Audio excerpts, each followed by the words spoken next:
swam down, and we could tell that the door of the wheelhouse where they would steer, it was closed, and it was one of the only rooms on the boat. And so we really had to try hard to open that door. We really had to pull because, when you're underwater, all that water pressure makes it really hard to open a door. So we really had to pull. And then, just as soon as we opened it, we saw the gray, bloated mass of presumably what was left of Joe Miller just collapse. And then he floated a little bit. And then Mia grabbed him, and she tapped my shoulder and said, well, she didn't say anything, she gestured.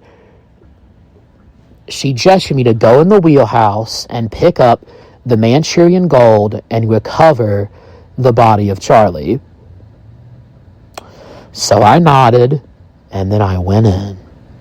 And I noticed beside the wheel of the tugboat, there was a brown box, and that was presumably what the Manchurian gold was in, but I don't know, the water around that box, it just felt thicker and heavier, and it just really put me on edge. But I knew I had to grab it. There was no excuse.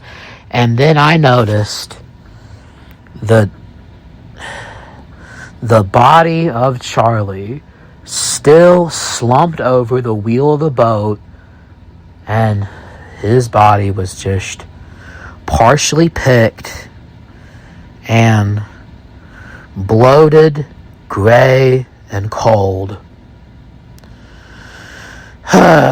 So I pulled him a little bit and then let his body float up, and I grabbed him by the arm, being very careful not to pull it out of its socket, and started my way swimming back up to the surface. Thank God the sunken tugboat was only about 20 feet below the water.